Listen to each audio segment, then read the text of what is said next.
कभी ऐसा फील हुआ है कि आपको ब्रेक चाहिए लेकिन आप रुक नहीं सकते हो, टाइम चाहिए सेपरेट जहाँ पे कोई ना हो, खामोशी और सिर्फ आप और सुकून हो। ये बात माओ के लिए बहुत ज्यादा मुश्किल है। वेल यहाँ साथ खाना भी आ गया, इसको भी आपको शेयर करती हूँ, अपनी रूटीन भी आज आपके साथ शेयर करती हूँ। मैंने ना अब बहुत स्मार्टली प्ले करना शुरू कर दिया। मैंने स्पेशल मेन्यू कस्टमाइज करवा लिया फुल मंथ का घर के लिए। मैं अक्सर बीच बीच में मंगवा के खाती भी रहती थी जिस दिन मैं नहीं खाना बना सकती थी, अपनी किसी कंटेंट क्रिएशन में बिजी। बट अभी 2 वीक से ना रेगुलर हो चुका हुआ और प्रॉपर होममेड खाना आंटी बड़े प्यार से बना के भेजती है। मैं जब आयत को एक्सपेक्ट करी थी, लास्ट का मंथ बहुत ज्यादा मुश्किल होता है सब माओं के लिए, आप समझ सकते हो। अपर पोर्शन था, इतनी गर्मी एग्जॉस्ट जून में क्योंकि आयत पैदा हुई है। अभी माशाल्लाह से आयत की बर्थडे भी आने लगी है, सो इन एडवांस हैप्पी बर्थडे भी कहते हैं आयत को। मेरे से किचन में चूल्हे के आगे खड़े नहीं हुआ जाता था। अपर पोर्शन में एक तो हीट बहुत ज्यादा डेवलप होती है। आंटी ने बड़ी मेरी केयर की है, बड़ी प्यार मोहब्बत से मुझे खाना बना के भेजा। आज हेल्पर ने भी जाना था 2 डेज के ऑफ पे अपनी अम्मी की तरफ, तो उसको भी अभी सी ऑफ कर रही हूँ बाहर। प्रैक्टिकली भी अब सोचे ना, तो आप बाहर से मंगवा के खा रहे हो या घर में बना रहे हो, सेम ही आपका खर्चा होता है, अनलेस अनटिल आप बर्गर्स पिज्जास नहीं खा रहे, प्रॉपर होममेड खाना खा रहे हो। साथ में रोबोट भी ऑन कर दिया था क्लीनिंग के लिए, इसका रिव्यू भी आज आपको दूंगी। हाँ, तो मैं कभी दही लेने जा रही हूँ, कभी टमाटर लेने जा रही हूँ, कभी अली कुछ लेने जा रहे हैं, वो एक फटीक टेंशन है। प्रॉपर होममेड खाना आ जाता है आपके लिए पका पका है। मैं साथ में मेंशन कर देती हूँ, इस्लामाबाद रावलपिंडी वाले अवेल कर सकते हैं, इनकी सर्विसेज 100% रिकमेंडेड है। अब यहाँ पे आप देख रहे हो आयत चावल खा रही थी, तो उसने नीचे थोड़े गिरा दिए,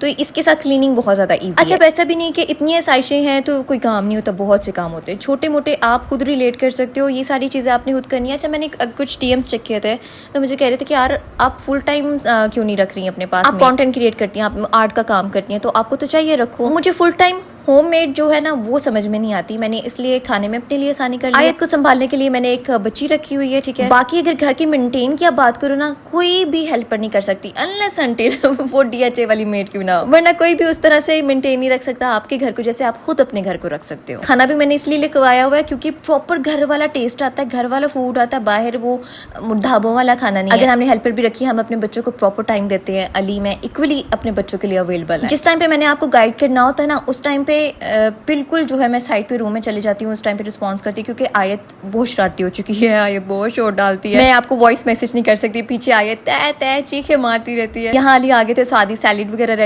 रेडी करना था, रायता रेडी करना था, रोटी बनानी थी, साथ काम फिर भी आपके खत्म नहीं होते। सुबह उठ के आपने नाश्ता करना बनाना, बच्चों की चीजें अलग हो रही होती है, ठीक है। आयत का फूड अलग। माइजा हमारे साथ भिंडी चिकन मटन माशाल्लाह माइजा सारा कुछ खा लेती है। हाँ, बस उसको बिठा के ना प्रॉपर एक टाइम देना पड़ता है कि चलो माइजा आओ खाना खाओ, खुद उसको होश नहीं होती। खैर वो बहुत से बच्चों को भी नहीं होती, बट आई विश के बच्चों को खुद पता हो कि अच्छा हमारे खाने का टाइम है और हम बैठ के खाना खाने के बाद किचन की क्लीन अगेन, रात को सोने से पहले, फिर बच्चों का दूध शुद्ध बना के माइजा को रात को मैं दूध में पीडियाश्योर डाल के देती हूँ। तो ये है पूरी रूटीन। अगर ये हेल्पर हो ना हो, ये भी ऐसे ही है। खाना बन रहा है या बाहर से आ रहा है, ये ऐसे ही है। और जो मेरा काम है आर्ट का, वो मैं करती रात को बच्चों के सोने के बाद 12-1 बजे। सुबह